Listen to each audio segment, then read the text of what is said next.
Vasan TV ரசிகர்களுக்கு வணக்கம். இன்னைக்கு நம்மளுடைய சினிபூத்திலும் சினிமா பத்தின பல விஷயங்களை உங்களுக்காக கொண்டு வந்திருக்கேன். எடுத்தெடுப்புலயே தெலுங்கு தமிழ் ரெண்டையுமே நம்ம இப்படி ஜாயின் பண்றோம். என்னன்னா நெல்சனுடைய இயக்கத்துல ஆல்ரெடி ஜெயிலர் அப்படின்ற படம் வந்ததுக்கு அப்புறமா பீஸ்ட்ல அவருக்கு என்னென்ன பேர் இருந்தோ எல்லாத்தையும் தொடர்ச்சி எடுத்துட்டார். இதுக்கு மேல பாருங்க நான் வேற ரகம் அப்படின்ற மாதிரி ஜெயிலரோ ஹிட்டு. அதனால ப்ரொடக்ஷன் கம்பெனி சூப்பர் டூப்பர் ஹிட்ன்ற மாதிரி இந்த படத்துடைய செகண்ட் பார்ட் எடுத்தா என்னப்பா அப்படின்ற மாதிரி ஒரு பிளான் ஓடிட்டு இருந்துச்சு. அது எப்படி இருக்கும், குட்டி பையன் வளர்ந்து வரான், பேரை வளர்ந்து வராரு, அதுக்கப்புறமா அவருடைய பிரச்சனைகள்லாம் பண்ண போறோம் அப்படின்லாம் பெரிய விஷயங்கள் பேசிட்டு இருந்தாங்க.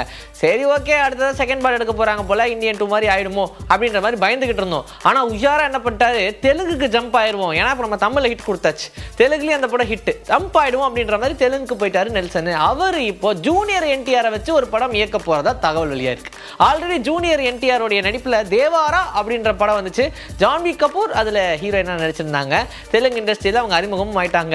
அனிருத்தோடைய இசையில எல்லா பாட்டும் ஹிட், சுட்டுமல்லி சாங்கெல்லாம் அப்படியே குட்டீஸ் எல்லாம் பாட ஆரம்பிச்சிட்டாங்க. அந்த அளவுக்கு ஹிட்டா போச்சு. சரி, இதனால பேசாம ஜூனியர் என்டிஆரோடய நம்ம கை கோர்த்துறோம் அப்படின்ற மாதிரி முடிவு பண்ண நெல்சன் இப்போ அவர் வச்சு ஒரு படம் இயக்க போறதானா அஃபிஷியல் அனௌன்ஸ்மெண்ட்டா வரலனால இவங்க ரெண்டு பேரும் பேசிக்கிட்டு இருக்கிறத ஒட்டு கேட்ட செய்தி மட்டும் நமக்கு வந்துருச்சு. இது மட்டும் கிடையாது, இப்போ ஜெயிலர் 2 எடுக்க போறாரா இல்ல தேவாராக்கு அப்புறமா ஹிட் கொடுத்துருக்கக்கூடிய நம்ம ஜூனியர் என்டிஆர் வச்சு படம் எடுக்க போறா அப்படின்ற மாதிரி ஒரு கன்ஃபியூஷன் ஓடிட்டு இருக்கு.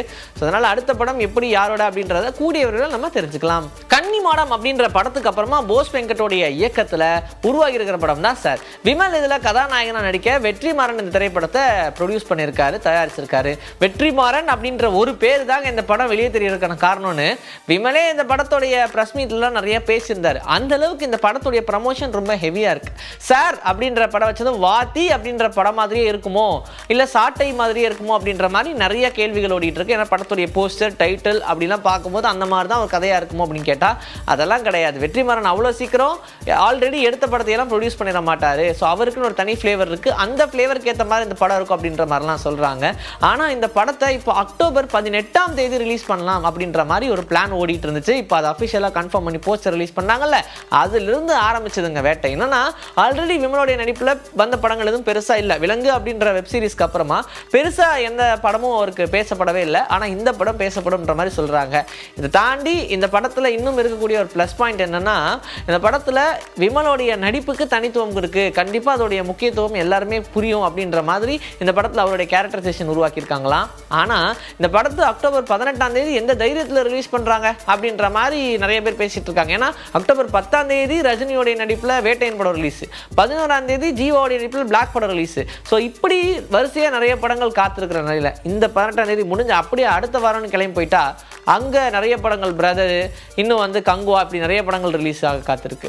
ஸோ இதுக்கு இடையில வந்து சார் படத்தை ரிலீஸ் பண்றாங்களே, படம் எப்படி இருக்க போகுது, இது வசூல் அள்ளுமா அப்படின்ற மாதிரி கேள்விகள் நிறைய வந்துகிட்டு இருக்கு. சரி ஓகே, அந்த ஒரு விஷயத்த ரிலீஸ் ஆகக்கூடிய இந்த 2 படங்கள் தான் தீர்மானிக்கும். இந்த 2 படங்களுடைய வெற்றி தான் அந்த படத்துடைய ஹிட்டை தீர்மானிக்கும் அப்படின்ற மாதிரி சொல்றாங்க. ஆதிக் ரவிச்சந்திரனுடைய இயக்கத்தில் அஜித்தோடைய நடிப்பில் குட் பேட் அக்லி அப்படின்ற படம் உருவாகி இருக்கு இல்லையா. ஸோ இந்த படத்தில் ஒவ்வொருத்தங்களும் ஆன்போர்ட் ஆகுறாங்கன்னு சொல்லிக்கிட்டே இருந்தாங்க. அந்த வரிசையில் இப்போ நம்ம ஆல்ரெடி பார்த்து ரசித்த ஒரு காம்போ அசல் அப்படின்ற படத்தை பார்த்துருப்போம். அது இல்லாமல் பில்லா அப்படின்ற படம், இப்படி 2 படங்களில் இணைஞ்சு நடித்த பிரபு இருக்கார் இல்லையா, அவரும் இந்த திரைப்படத்தில் ஆன்போர்டாக இருக்காரு அப்படின்ற ஒரு தகவல் வந்திருக்கு. திடீர்னு பிரபு அவர்கள் ஸ்பெயினுக்கு கிளம்பி போனாங்க. என்ன மேட்டரா இருக்கும் அப்படின்னு பார்த்தா இதான்ப்பா விஷயம் அப்படின்ற மாதிரி பிரபு இப்போ அடுத்த படத்தில் நடிக்க போறாரு. அதாவது அஜித் அவர்களுடைய படத்தில் குட் பேட் அக்லி நடிக்க போறாரு அப்படின்ற மாதிரியான அப்டேட் கிடைச்சிருக்கு. இவர் மட்டும் கிடையாது, இந்த படத்துல முக்கியமான கதாபாத்திரத்துல யோகி பாபு நடிக்கிறாரு.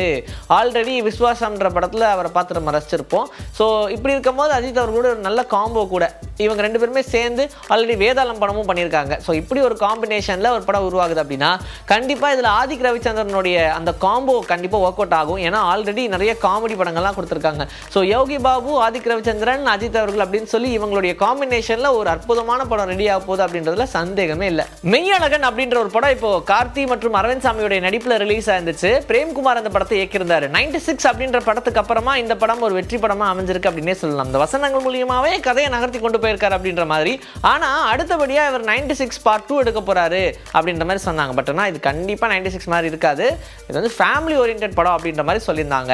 ஆனா இதெல்லாத்துக்கும் முன்னாடி இன்னொரு மேட்டர் ரெடியா இருக்கு. அதாவது வரலாற்று சிறப்புமிக்க ஒரு கதையை உருவாக்கி இருக்கிறதாவும் அதை வந்து ஹிஸ்டாரிக்கல் மூவியாவே எடுக்கலாம் அப்படின்ற மாதிரி பிளான் பண்ணியிருக்காராம். அந்த வேலைகள்லாம் ப்ராசஸ் பண்ணிக்கிட்டு இருக்காரு. ஸோ பிரேம்குமார் அவர்களுடைய இயக்கத்தில் அடுத்தபடியாக நம்ம ஹிஸ்டாரிக்கல் படமாக ஒன்று பார்க்க போகிறோம். ஏன்னா இந்த கதையை வந்து சும்மா படித்து பார்த்தவங்களே, அப்பா யாரு சாமி நீங்கள் இப்படி ஒரு கதை எழுதியிருக்கீங்க பண்ணியிருக்கீங்க, இது எப்போ முடிப்பீங்க அப்படின்ற மாதிரி ஆர்வத்தை தூண்டுற அளவுக்கு எழுதியிருக்காராம். அதனால் இந்த படத்தை கண்டிப்பாக எடுத்தே ஆகணும் அப்படின்ற ஒரு குறிக்கோளில் இருக்காரு. ஸோ டெஃபினட்டாக இதற்கு அடுத்த படம், அதாவது மெய்யழகனுக்கு அடுத்த படமாக இந்த படம் உருவாகும். இதுக்கப்புறமா தான் 96 Part 2 எடுத்தாலும் வாய்ப்பு இருக்குது அப்படின்ற மாதிரி சொல்கிறாங்க. இது எப்படி வேணால் ஸ்வாப் ஆகும், ஆனால் நம்ம வெயிட் பண்ணி தான் பார்க்கணும். இன்னைக்கு நம்முடைய சினிபூத்தில் சினிமா பற்றின பல விஷயங்களை பார்த்தாச்சு. இதே மாதிரி அடுத்த எபிசோட உங்களை நான் வந்து சந்திக்கிறேன். This is bye from Vijay. Take care.